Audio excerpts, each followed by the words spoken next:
Hello. Levels Plus Whenever, episode 93. Now, before you go, wait, we've seen this. We did this like 3 months ago.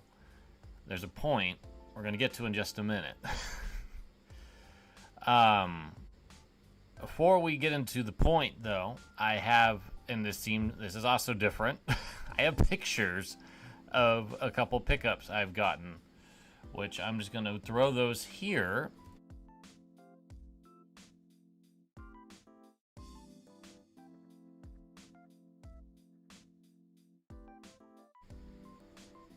And you'll see that, yes, I'm silly, and I got the collector's edition of Street Fighter 6 because I wanted the figures, because they don't seem to be wanting to release them individually. But I didn't pay $250 for it. I only paid $70. Thank you, Woot. So it would have been probably the cost of the two figures by itself. Anyway, why am I showing my top 110 games list again? Well, primarily I wanted to bring this back up because there's at least two editions. We've got another code hanging out up here, and then Mystic Warriors, Konami arcade run and gun, also really impressed me. So I threw them on here. So this is the current top 110. I forget what the 111th game is, but up here I've created some more lists. Here it is. Bottom 110 video games that I have played. Just a little disclaimer. I recorded all of this when I recorded the intro, but I messed up the fancy watery background of mine and covered a complete column. And then I lost track of Zelda 2 in the midst of setting this up. So I had to rebuild the entire list from scratch to reset it. But the benefit of doing it once already is that I will be able to probably get through this video a lot faster. So how I'm going to do this is similar to the top 110 list that I did last year, in that I'm going to pull off games till we get to a bottom 50, then get to a bottom 30, bottom 20, bottom 10. I felt really good on the first pass on what that bottom 10 is, so I kind of already have it in mind, but I reset it so we can get back to that same destination. Let's start pulling games out. We've got 60 we have to eliminate, and I have a pretty good memory of a bunch of them, so I'm just going to go ahead and start pulling stuff out. These two WWF games, they're not great. They're both janky in their own respective ways, but I don't think that they're in the bottom 50. Who Framed Roger Rabbit, kind of the same deal. It's at least trying some interesting stuff, even though it doesn't execute it very well. It's actually a very adventurous game in terms of its gameplay mechanics. It's just really rough to play. We Love Golf is just a motion control travesty of a Mario Golf-esque game. It's the last original game Camelot's made. I don't like it very much, but it's not a bottom 50. Kind of the same deal with Wave Race. A different team took it over and just kind of lost what made the original Wave Race 64 so fun. So, it's not a bottom 50.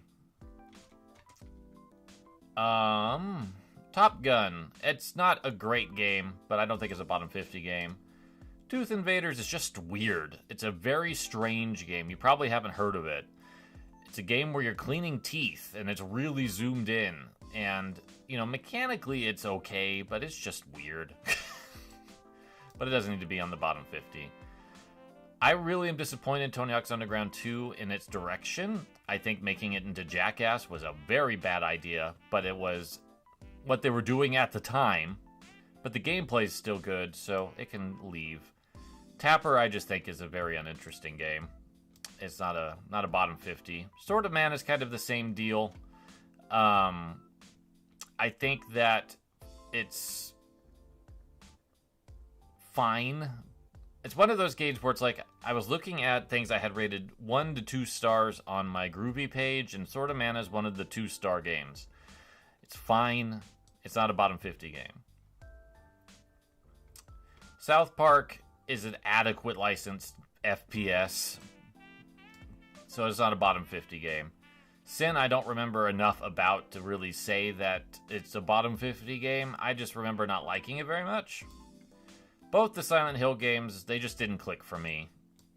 They're not bottom 50 games. Same with Fez. I really didn't like the direction they took it, but it's not a bottom 50 game. Terrible localization doomed RPG Maker Fez, but it's not mechanically bad. Rambo is kind of in the same boat as Who Framed Roger Rabbit. It's really interesting in terms of its gameplay mechanics. It just doesn't execute them very well. Marvel vs. Capcom 3, I got a bone to pick with that game because Capcom released a greatly enhanced spin-off, sequel, whatever you want to call Ultimate, 9 months later, and didn't give a option to not buy the entire game again. But it's probably the best game on this list, in my opinion. I just have a big chip on my shoulder about it. New Super Mario Bros. Is just boring. I don't think it's a bottom 50 game. Mission Impossible tried to take the success of GoldenEye and failed.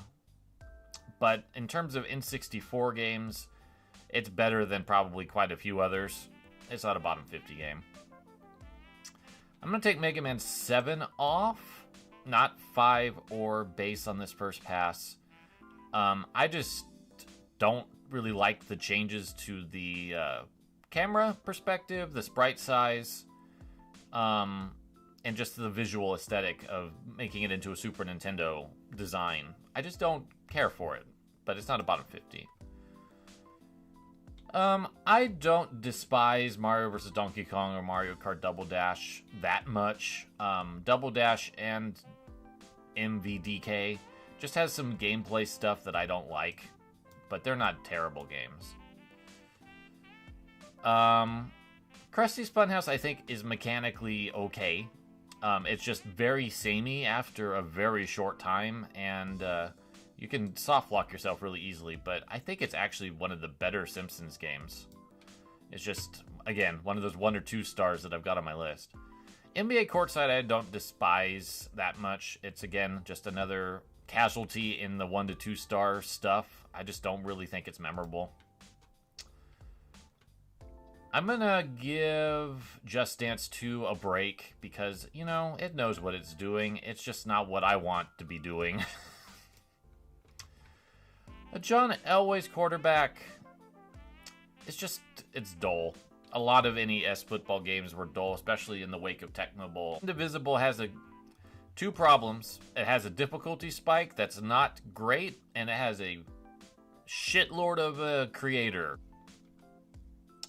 Gyromite, you know, it's kind of a tech demo for the Rob. Its mechanics are fine.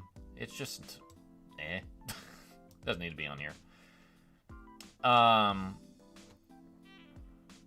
I think Friday the 13th is kind of in the same boat as Who Framed Roger Rabbit as well. It's mechanically trying some different stuff, and I think that's really bold of it, but it's just not executed very well. So out of LJN's NES games, I think this is actually one of the better ones, but it's not bottom 50 worthy. I don't think Fates is bottom 50 worthy either, as much as I have many problems with its characters and writing and just execution. And I despise a couple of the characters in this game. I don't think it's a bottom 50 game. Exit DS is kind of in the same boat. I just didn't care for it. I guess it wasn't the type of game I was expecting it to be. Dark Rift is Kronos' best fighting game, perhaps. But, you know, when it came out in 1997, it still felt really undercooked in comparison to what I was playing in arcades from Capcom and Sega. But it's not a bottom 50 game. Donkey Kong Country and Donkey Kong 64, I think, are also going to escape my wrath. I don't like the Donkey Kong Country games. I don't like the way they feel in 2D. But it's a good game, technically. It's just not my thing. And then DK64 is just bloated. That's its biggest problem, is that Rare just lost the plot in terms of its collectathon and just went too ham. Shoved too much in there. Contact, I don't remember enough to really have a strong opinion of it. I just remember feeling unenthused to play it. Columns is fine. I just think it's boring to look at, and its mechanics are dull. Bionic Commando Elite Forces, it's when you compare it to the NES game, which unfortunately any Bionic Commando game I have to compare to the NES game, which is very close to being a top 10. This one just really pales the most out of the ones I played. It's a fine enough effort, but it's just not that interesting. I don't remember enough of BC's Quest for Tires other than it being a weird game. Battletoads is too hard. But I don't think it's a bottom 50. Same with Bayou Billy. It's too hard. That's the reason it's here. Altered Beast, just not my game, honestly. But I think it's okay. It's just wasn't the best way to launch the Genesis, and I'm not really that super impressed by it. Okay, we did a good start, but there's more to eliminate. We've got 2 more rows to knock out. Quest for Camelot is just kind of insipid. It's a Zelda tryhard that just misses the boat, but I don't think it's a bottom 50 game. Return of the Jedi, you know, it's another one of those. It's just too hard for me. So I'm gonna go ahead and get that out of here. Moto Rotor, I didn't really like this at all, but you know, I bet if somebody really got into it, they could figure out how to control it and it would go just fine. It just, for me, I'm so picky about racing games that I feel like if there's just even one little quirk that's wrong, I will really dislike it. So I'm going to give it a break. Loop on the Third is an early maze game. It works for the franchise. It's not terrible. I just didn't find it all that fun. I think the controlling around in the maze was a little bit too tight in comparison to like Pac-Man. But it's okay. It's not a bottom 50 game. Look, Grand Legacy, I think could be a bottom 50 game. I just gave up on it after like 10 minutes because I was very unimpressed. Extremely unimpressed. And if I kept going, I bet it would be in the bottom 50, but I feel like I can't give it an accurate depiction beyond I left because I was very, very uninterested to continue playing it. So you get lucky, you get off of this list. Legend of Kage. I've actually grown to appreciate this game a little bit more thanks to the Egret 2 Mini. I still think it's a little bit too wild to control, but I at least appreciate it a little bit more now, so I don't think it's a bottom 50 game. Kid Chameleon I just don't really appreciate, I think. I think it's just not that interesting, despite having costumes that change and all that. It just doesn't stand out in the 16-bit platformer stuff for me to have a much stronger opinion than I didn't like it. So it can live.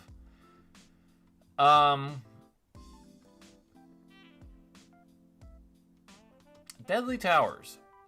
I remember playing this as a kid. I wasn't very impressed by it way back when. But I can't say it's a bottom 50 game for me. I don't have vehement dislike of it. I just was like, oh, this game's really hard. Apparently that's just something that I don't like, is really hard games.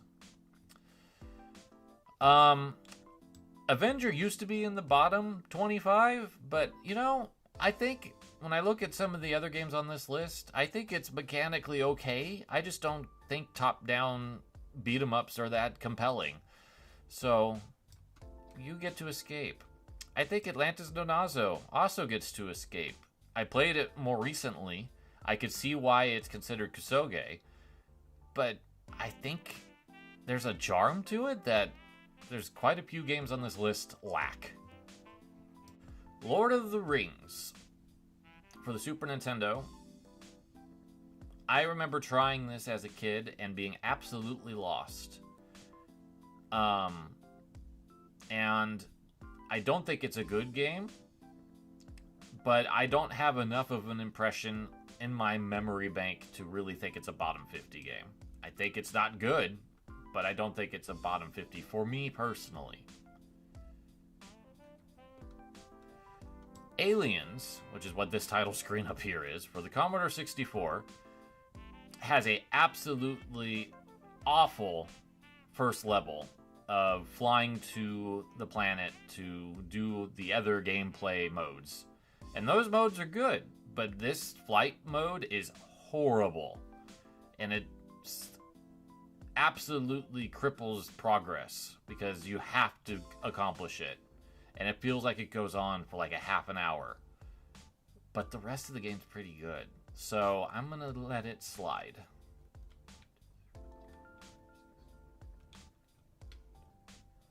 I think I've got 2 more to do. But I'll go ahead and put this together real quick just to make sure. All right, we got 6 more to go until we get to a nice round 50.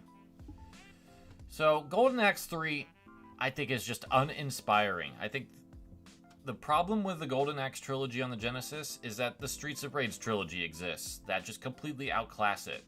And it feels like the team behind Golden Axe, once they released the original, just didn't really try with 2 or 3. And 3 is even less try.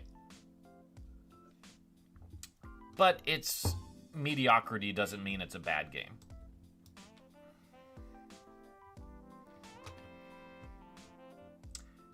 Gonna give Kingdom Hearts a break. I have a big beef with Kingdom Hearts. I don't like the way it feels. I don't like the way the controls are laid out. But you know, there's a ton of people who absolutely adore this game in this series. So clearly it's just me. I don't think it's a bottom 50 game.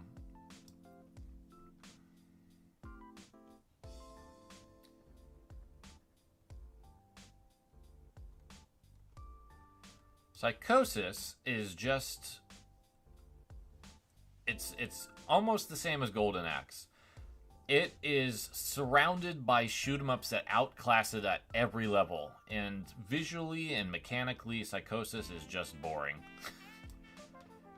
So I'm going to take it off the list because I don't think it's actually that bad. It's just completely overwhelmed by quality.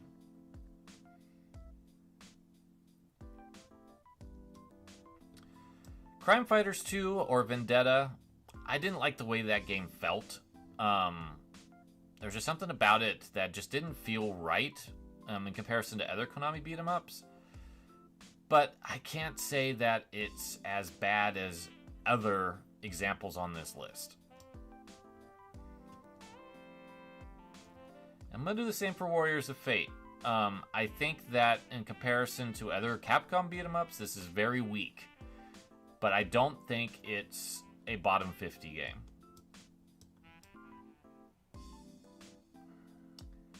And then the last game that I'm going to let skate out of here is Grand Theft Auto Vice City Stories. It's just not a great port of a PSP game on the PS2. And I don't really like the Grand Theft Auto 3D games all that much. This is the only one that made the list.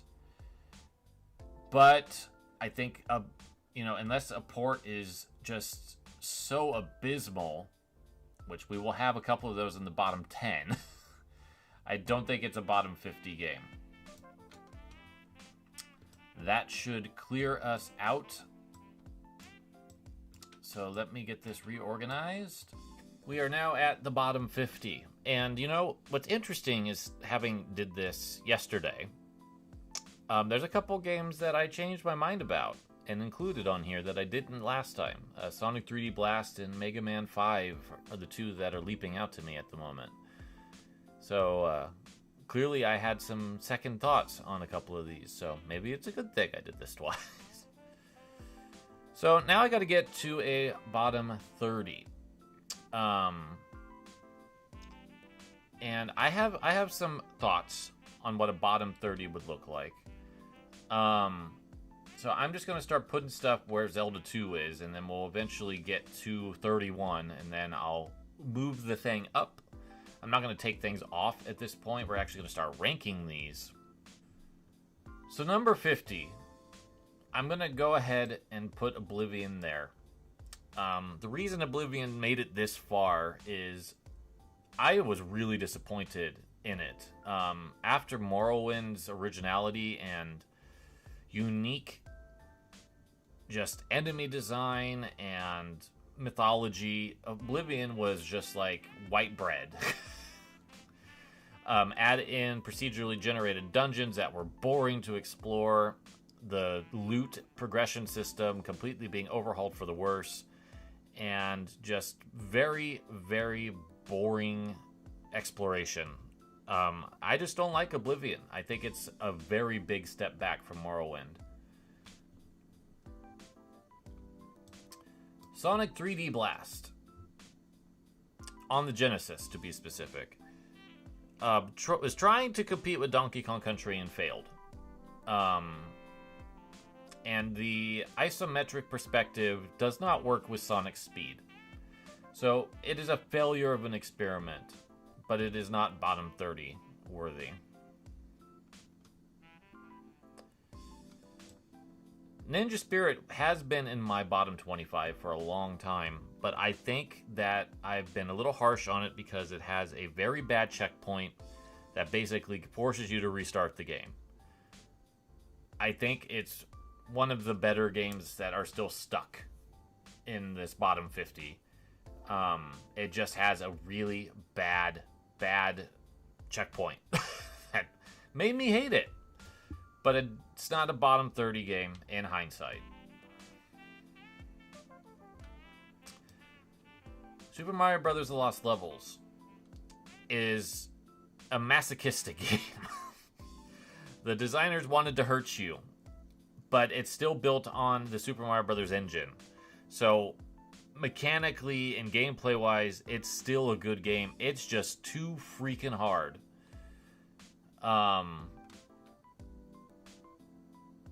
So I don't think it's one of the worst games I've played, but it is just brutal and obnoxious.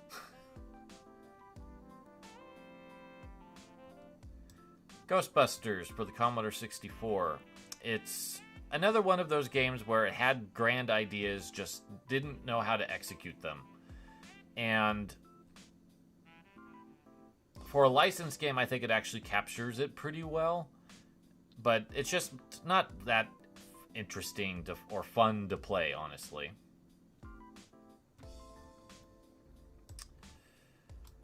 Clack and Pop has control issues. It's an absolutely charming looking game, and I think that it's important in the legacy of Taito cute games. But Clack's controls when it comes to dealing with rotating around platforms or going up and down from a slight elevation is just really finicky, and it really makes it unfun to try to do things quickly. It's very unfortunate. Eco Jr. is basically when you take a game and you iron out everything about it for children. That's what Eco Jr. is, and it loses whatever uniqueness that the series had in that process. It's just very, very uninspiring. And I can't imagine a child having all that much fun trying to engage with it. The Bard's Tale for the PS2 specifically. An attempt to remake the storied PC RPG series as an action RPG with a smarmy bard voiced by Carrie Elwes should have been okay, but it's just mediocre. And it's also very sexist. It was very disappointing as a fan of the original games, and I'm glad that inXile managed to get the rights to the franchise and not just the name, and actually release a proper follow-up more recently with Bard's Tale 4. Mega Man 5 for the Game Boy. Should be the best of the Game Boy games, and I think a lot of people consider it as such. The problem with the Game Boy Mega Man games is that the camera's zoomed in way too much, so you can't really see the hazards or the enemies as well as you can in the NES games, and that bothers me greatly. But I think that at the core of it, it is the best of the Game Boy games. It's also the most original of the Game Boy games. It tried some different stuff. It just didn't stick the landing very well for me. Violence Fight was in the bottom 25 before, but in retrospect, I think that it's got more going on in its favor than a lot of these other games. It's a technical showpiece. It looks great. Huge sprites that animate pretty well. It's got a lot of attitude, and it's got a lot of personality. It's just clunky, but it is not as clunky as Pit Fighter, which is, as you'll find out, very, very bottom on this list. Moving into the bottom 40, I think we can stick Simpsons Bart vs. the World there. It's probably the best Simpsons game Acclaim made. It's not great. It's still very simple and uninspiring and the banal of licensed Drek.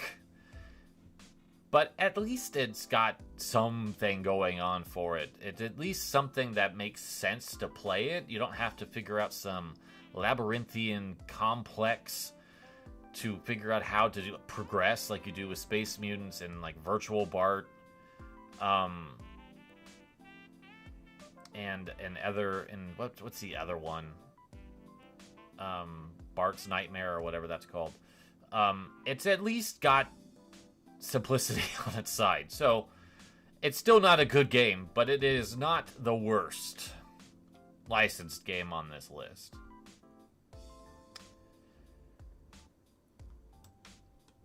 Sonic Spinball. Game that should be a home run. Sonic already has pinball in the mainline games. Why did this fail? I think the biggest reason is that its engine is just not there. It's not fast, it's not cohesive, it doesn't feel like it should as a pinball game. The maps are too big and too convoluted to sort out. It's just poorly designed.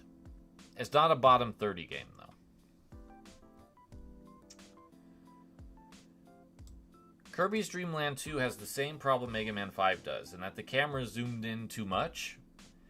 And because of that, there are so many cheap shots in this game that it drives me up the wall to even think about it. It also introduced my least favorite element in Kirby platformers, complicating the power system so that you have to have two things to do something. In Kirby's Adventure, when they introduced powers, and in Kirby Superstar, where they refined it, they only had one power. That's all you needed to open up puzzles. But with Dreamland 2, you need to have the power and the animal. And then they continued that with 3, and then in 64, they evolved it into combining powers together. I don't like it. It overcomplicates Kirby's mechanics. Just keep it simple. That's my feeling when it comes to Kirby games. Keep it simple. Two Crude Dudes. The follow-up to Bad Dudes is decent, but it has sound bite issues for me. Every time you get knocked down, you say, "What day? What day?" Over and over and over and over again, because you get knocked down very easily in this game. Visually, it's also not that attractive. I think it's a step back from Bad Dudes.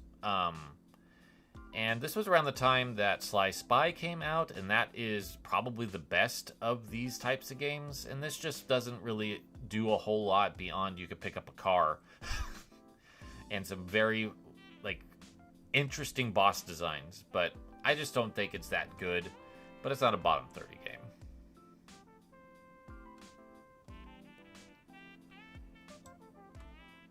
I'm going to give Shadow Dragon a little bit of a break. It was in the bottom 25 before. But I think that the game that's under all of the problems that I have with it is mechanically sound.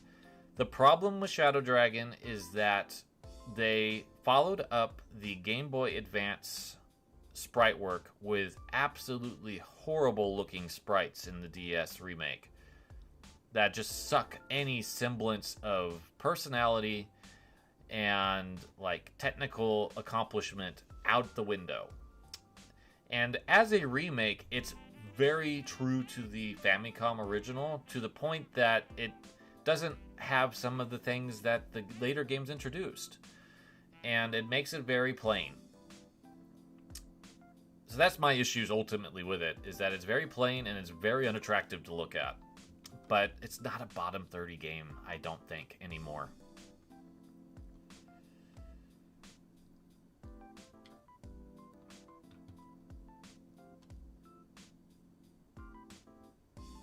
Balls. You know, I will give Balls credit for at least trying to do something unique. It's not great. It's not good. It's a very, very mediocre fighting game. But at least it tried to do something. At least it tried to sell itself on something very, very out of the box. It's not very good, but I will give it credit for at least trying to push 3D on the 16-bit systems. And it's not a bottom 30 game for me. Back to the Future 2 and 3. I have a little bit more nostalgia for this game than a lot of people do. I remember playing it once as a kid and not being absolutely disgusted by it. But I think the big reason for that is that I liked the little mini-game levels that they had and not the core game itself. The core game itself is kind of messy. And I watched, I think Smite play through it recently and was reminded, oh yeah, like the hub between those mini games that I kind of liked is absolute trash. So it's not bottom 30. I'm gonna give it the slightest benefit of the doubt, but it's not good. It's not a good game. Alex Kidd: The Lost Stars. I'm gonna give it slight break in contrast to its Genesis sequel, because I think the arcade game has some nice things about it. I think it looks better than the Genesis game. I think it controls slightly better, but you can't attack when you start, and the game doesn't tell you that. So you just start trying to jump on an enemy and you die. You have to pick up a pickup to be able to jump on enemies and to shoot stuff at them. And it's a limited thing to shoot, and I just don't really care for that type of gameplay. So that's why it's here. That's why I don't like it. But it's not a bottom 30. It's close, but it's not a bottom 30. Trojan escapes the bottom 25 as well. I have a lot of issues with the arcade version of Trojan. Not being able to jump. And the whole entire game basically being you have a shield until you lose it. And then you have no defense.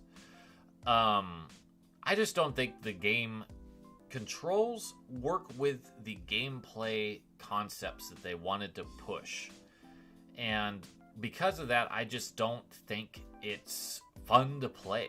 I think the NES game is a little bit better. But I'm going to let it not be in the bottom 30 because I'm looking at a lot of these other games that I didn't consider for the bottom 25 when I did it years ago and questioning why.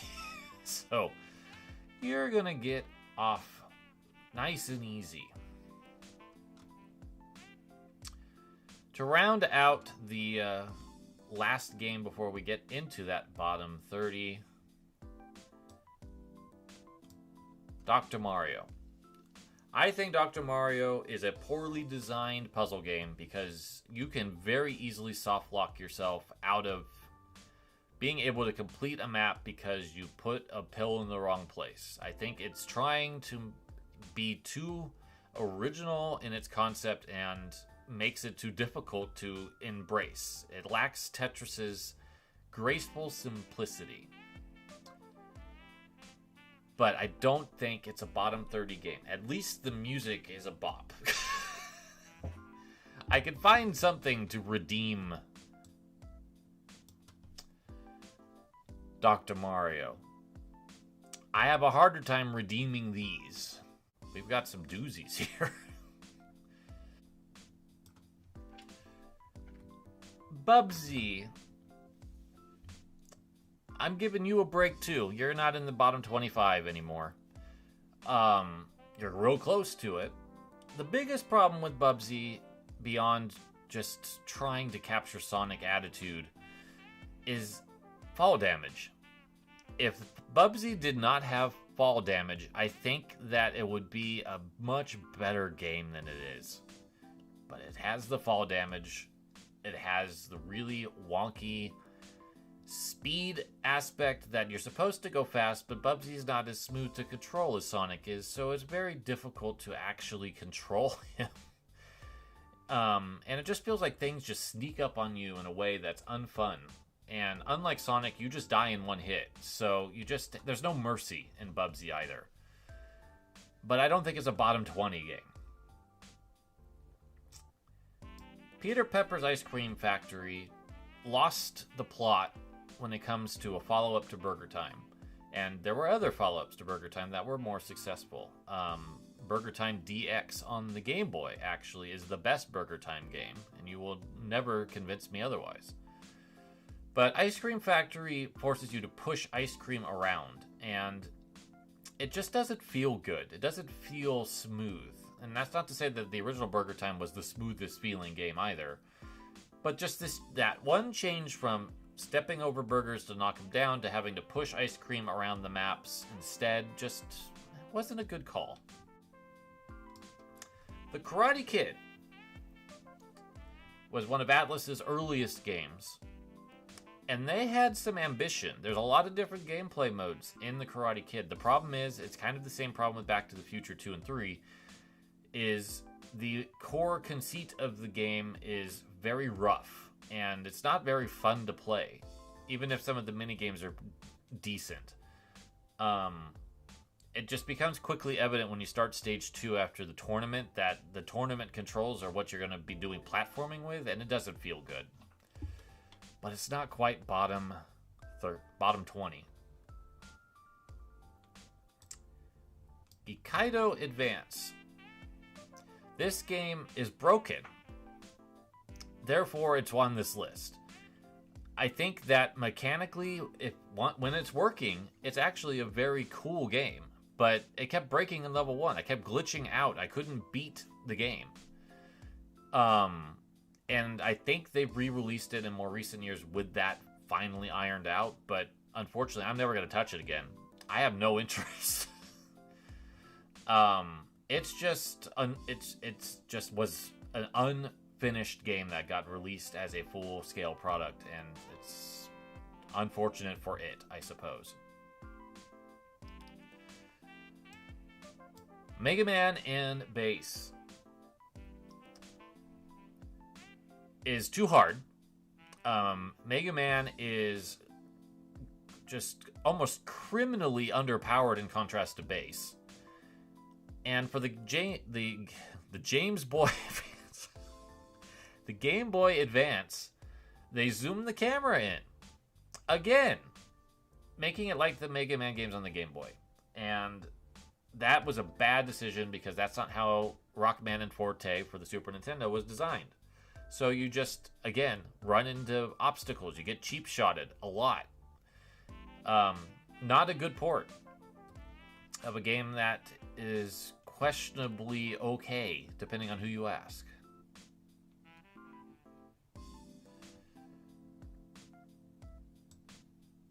Legend of Zelda Skyward Sword. I hate motion controls. And that's what this game's all about. It also removed Link from being left-handed, officially. And he has remained being right-handed ever since. And that's criminal to me, because I am a left-handed person, and I will take whatever inspirations I get to have a left-handed protagonist. But besides that, it's ultimately the motion controls. I don't think they feel good. I don't think that the sword play is fun. I hate having to do sword puzzles by holding the sword a certain way to slash when it's so finicky. It drove me up the wall playing Skyward Sword. Plus, you have to fight the imprisoned like 16 times, and it's not fun, any of them. It has been re-released on the Switch without motion controls. There is a good game hiding under all of that. I just don't think I can stomach playing it. But it's not a bottom 20 game. Primal Rage. I can appreciate the stop motion claymation stuff they were doing for the models. I think that's pretty cool. It had some unique mechanic ideas, like eating followers to gain health. Kind of interesting. The brain acting as a stun meter was also unique at the time. It was one of the earliest games with a visible stun meter. The problem is trying to play it. They overcomplicated the controls to make it stand out from Mortal Kombat and Street Fighter, and they overdid it. It's really hard to make anything come out.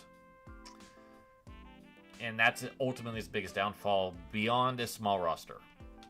But I don't think it's a bottom 20 game. It's pretty close to being one, but not quite there.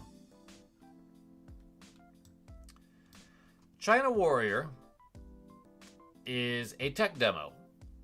That's basically what it is. It's showing off what the TurboGrafx/PC Engine is capable of, with huge, huge sprites that are adequately animated. And it's basically a visual showpiece for what this hardware can do. Gameplay-wise, it's a stripped-back Spartan X. It's really basic. There's very little to get excited about. And that's basically its problem, is that once you play the first level, you've played everything beyond different enemies that get more difficult and harder for you with your limited moveset to handle. So, I just don't think it's a good game. But it's not a bottom 20 game.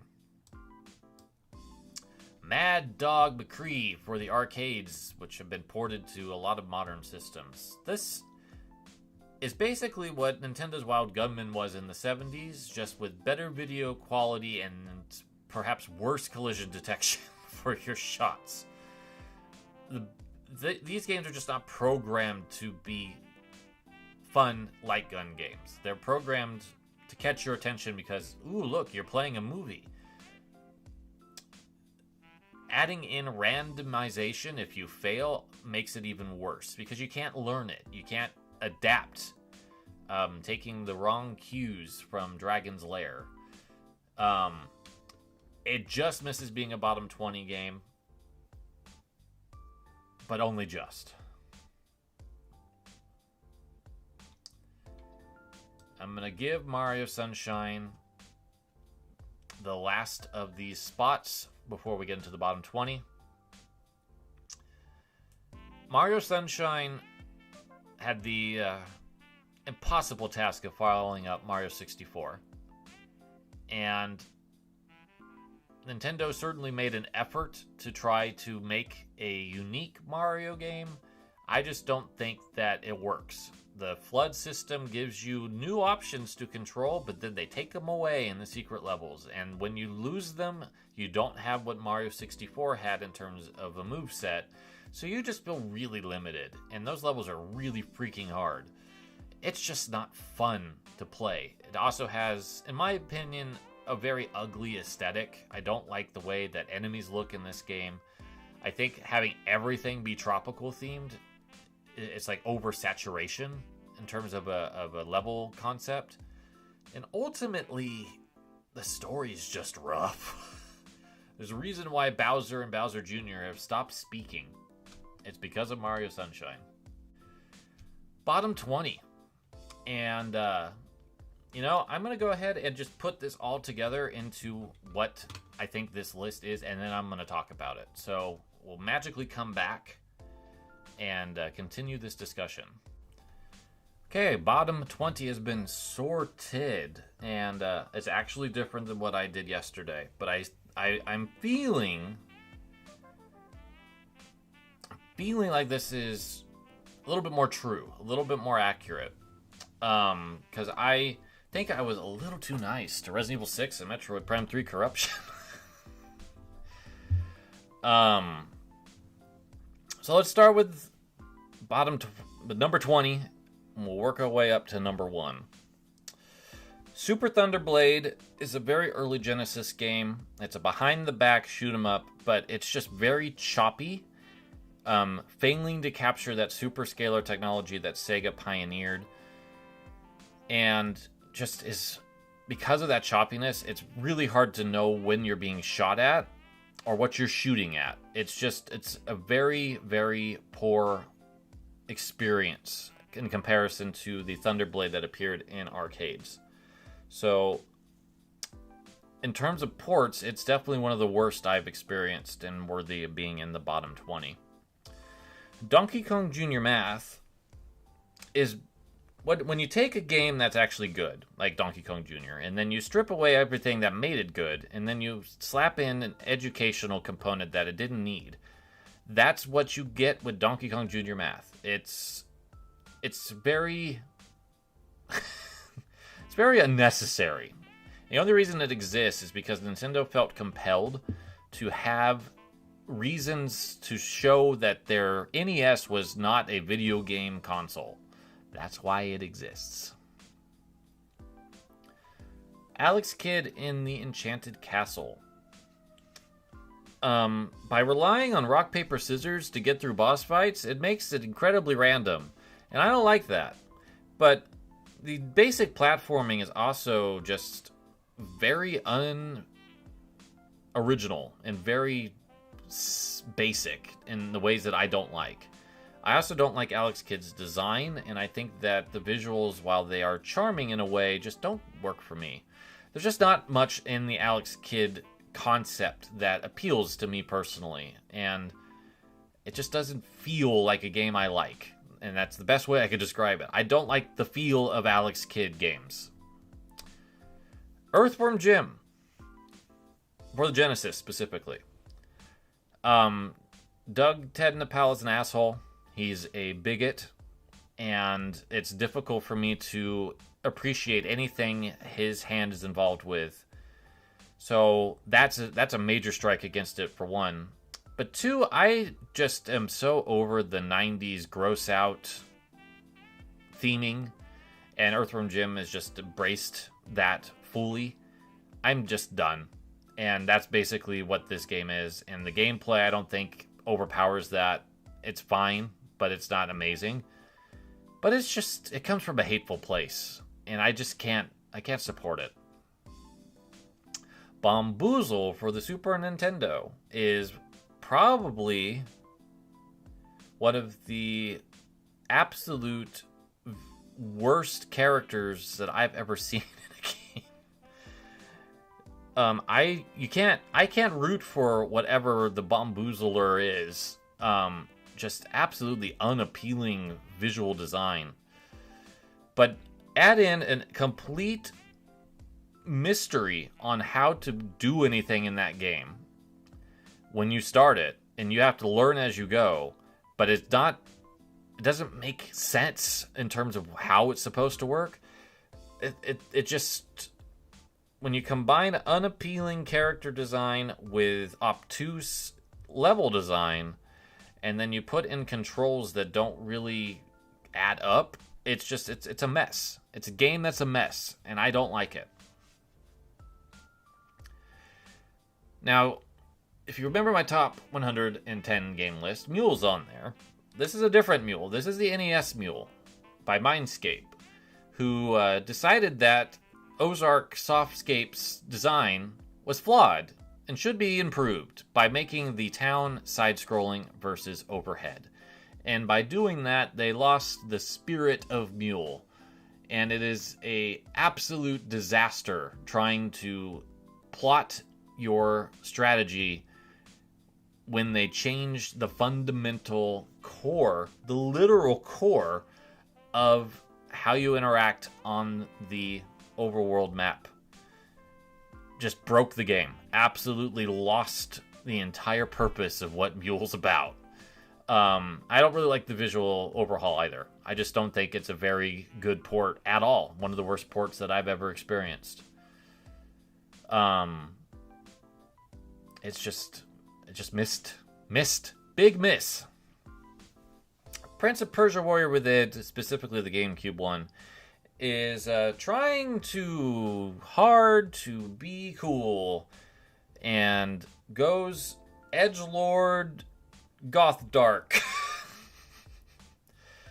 The sad thing about Warrior Within is that there is a good game buried underneath all of the absolutely horrid aesthetics they layered on top of what was the visually pleasing Sands of Time. Slap in some Godsmack and some misogynistic character design for the women in this game that is absolutely unapologetically fan service for no reason beyond look at that ass. I despise Warrior Within. I absolutely think it's one of the worst experiences as a sequel that I've come across. Bad Street Brawler for the NES. Unfortunately, the NES box art is not on Topsters, so you have the PC one. But the NES game, one of the worst beat-em-ups I've ever played, and just lacking on so many levels. Unappealing graphics, the same music track repeats forever, and the conceit of the game being a beat 'em up with different moves doesn't really work when the stages are so flat and unexciting. And you have to learn your moves every time. So it's like you can't do the same strategies because you never have the same set of moves. The enemy design's also just kind of... It's trying to be goofy and weird, but just doesn't quite get there. It's just very unappealing. The original Street Fighter for arcades set the stage for the monumental success of Street Fighter 2. The unfortunate thing is Capcom had to learn a lot of lessons with Street Fighter 1 that make it unfun to play. While it looks pretty good for a late 80s game and has some decent music, it's just missing the gameplay. The Ryu and Ken are not fun to control. Fighting the AI opponents is not all that engaging. Trying to pull off the special moves is very finicky. Even if you do the motion right, you just have to time it perfectly. It doesn't have that flexibility that Street Fighter 2 began to introduce, that Capcom would further refine and perfect the deeper that they got with fighting games. It's a valiant first effort, but it's just not a good game. But it is better than Doomsday Warrior, which appeared on the Super Nintendo. And that game is rough. Let me tell you. Super small sprites make it difficult to see what's going on. Unintuitive fighting mechanics. It's just not very clear what you can do. And it's difficult to do special moves, and it just gets so hard the deeper that you go that it just becomes a chore to play. Miserable. It was in the bottom 10 yesterday. But in retrospect, I think that I had to put a couple games that I didn't put in the bottom 10 up here for very strong disdain. And that's Metroid Prime 3 Corruption and Resident Evil 6. Metroid Prime 3 Corruption suffers from motion controls, just like Skyward Sword. I hate controlling Samus's arm cannon with motion controls. It really became pronounced in the boss fight where you have to shoot orbs out of a boss before it sucks them back in. I never could pull it off. I got so frustrated.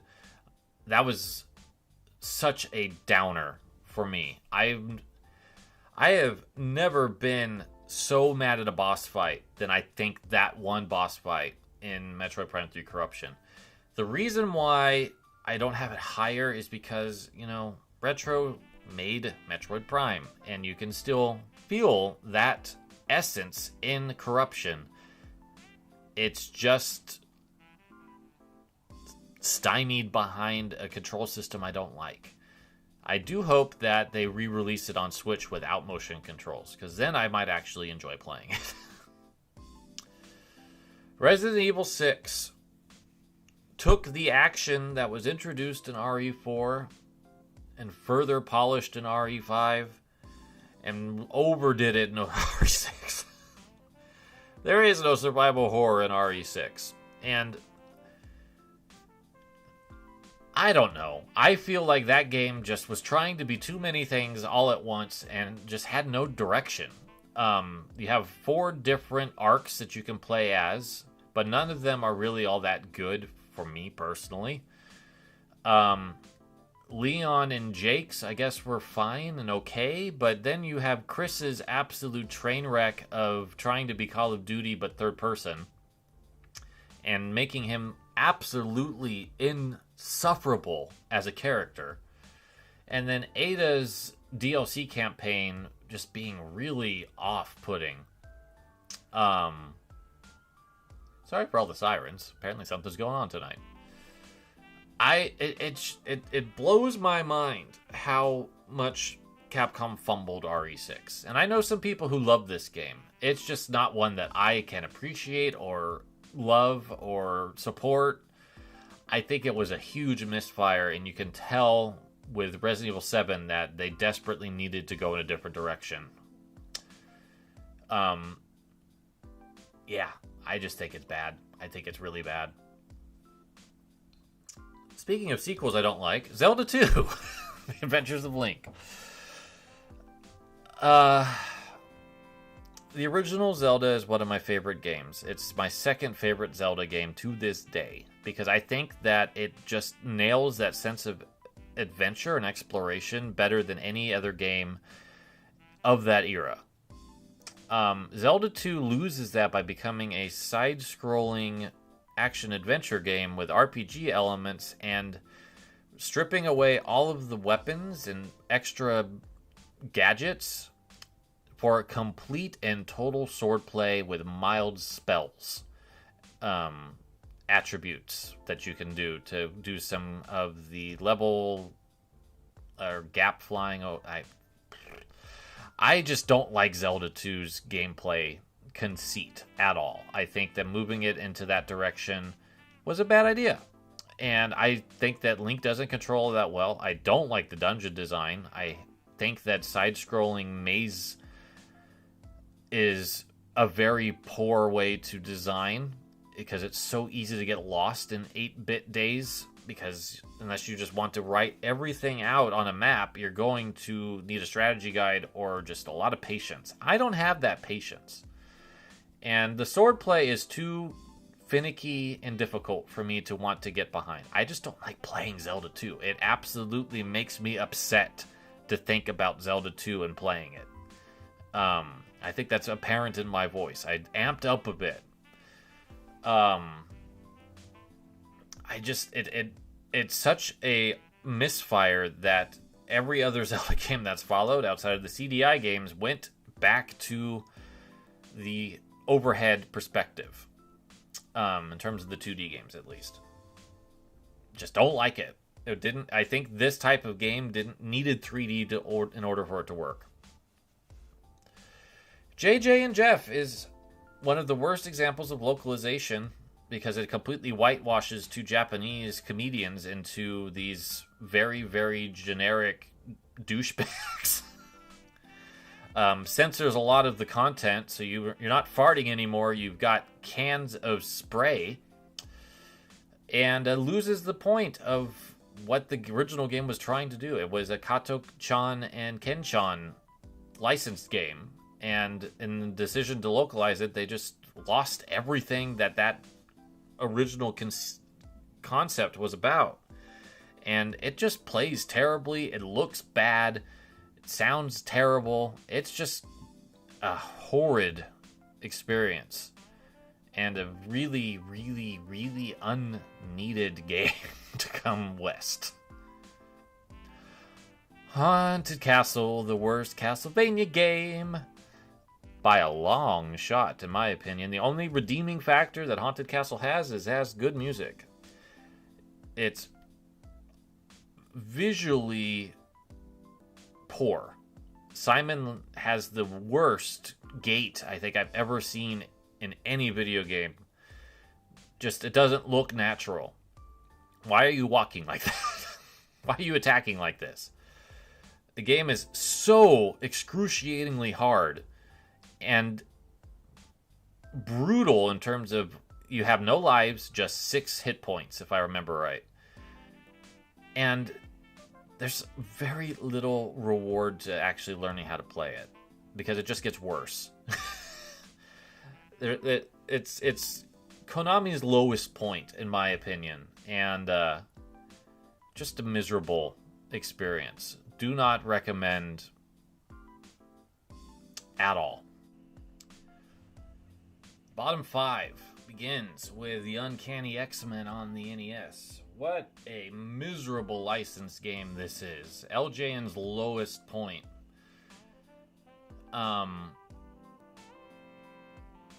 Camera's so far back that you could barely tell you're playing an X-Men game. Wolverine, Colossus, and Nightcrawler are almost pointless because close range combat is very ineffective. So if you lose Storm, Cyclops, and Iceman, you're kind of screwed.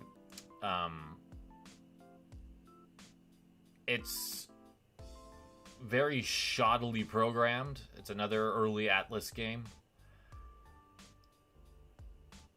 And it's just bad. It's just bad. It's not a good take on the license. And it's just not a good experience to even try to play.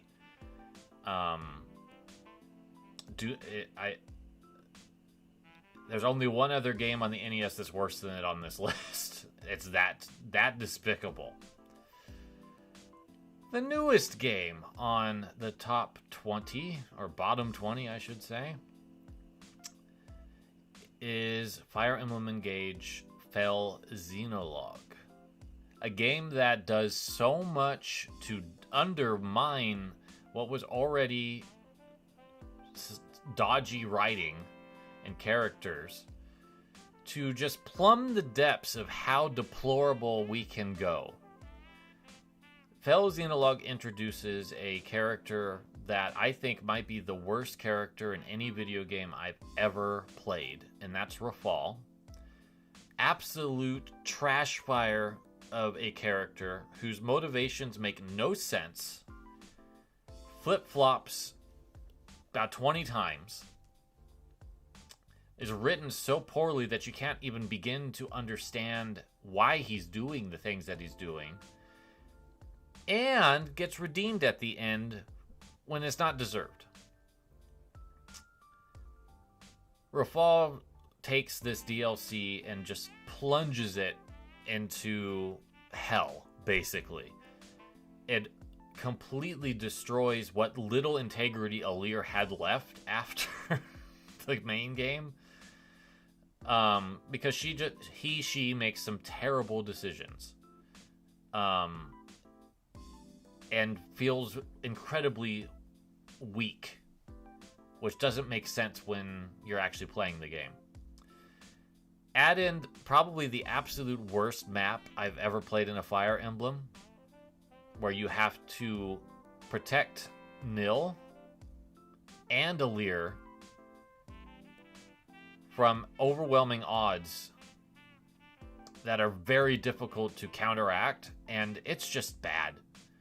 It is miserable. It is terrible how much Intelligent Systems misfired with Engage's DLC. campaign.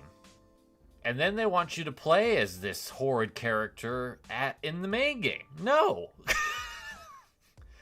Rafal shouldn't be a playable character. I refuse. I will never play it again.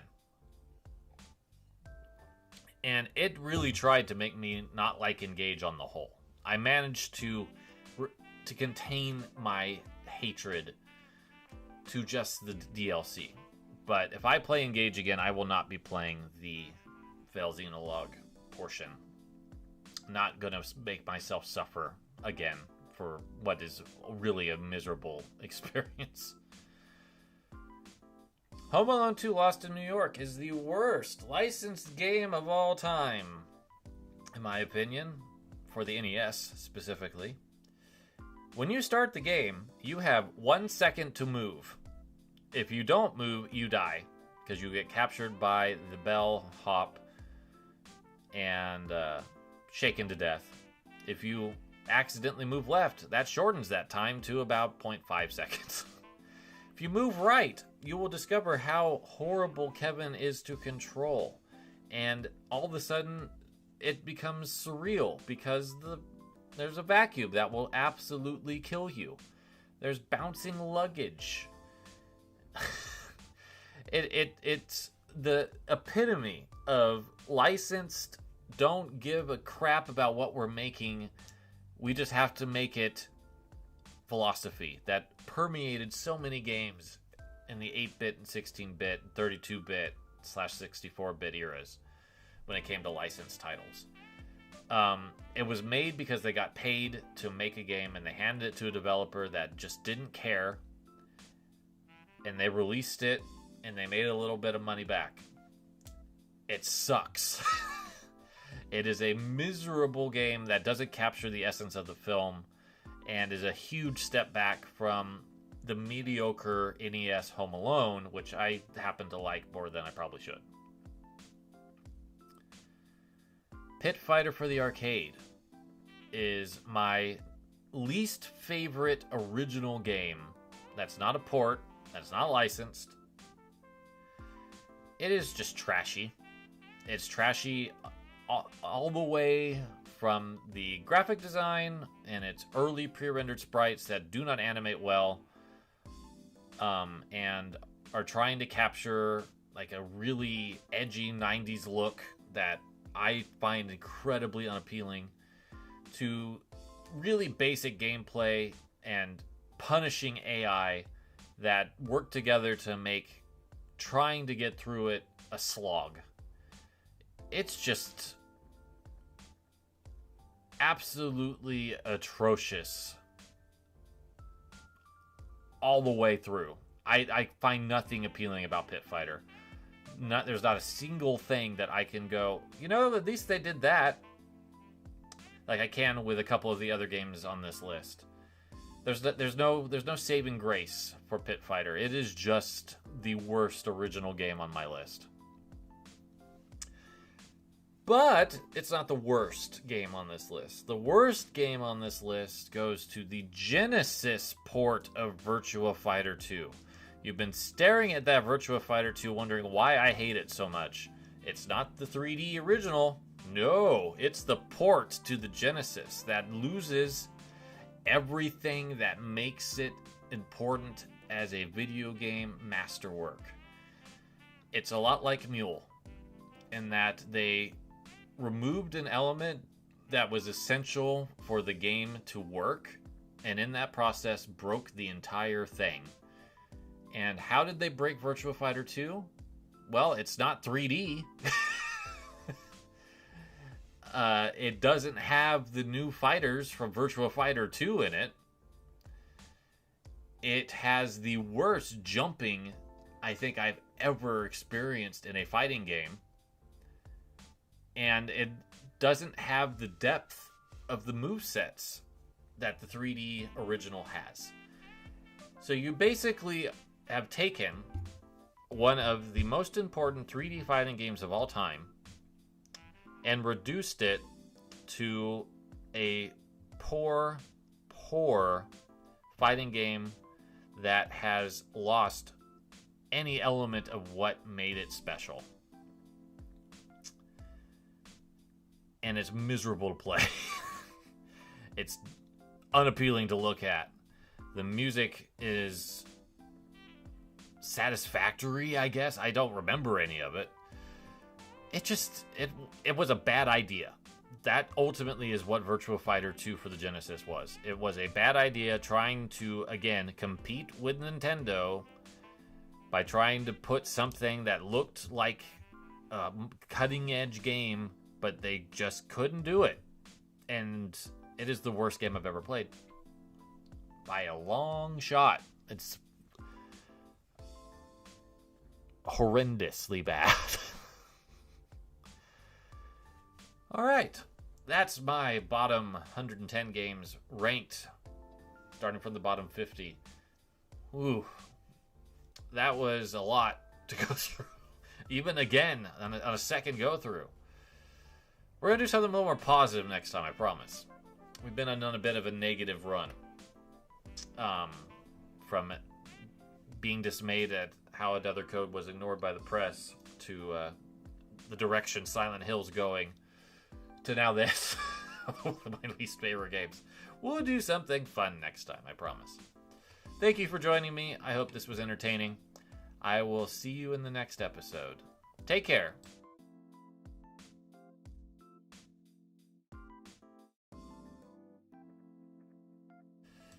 Bubsy, I lost you. The Karate Kid, I lost it.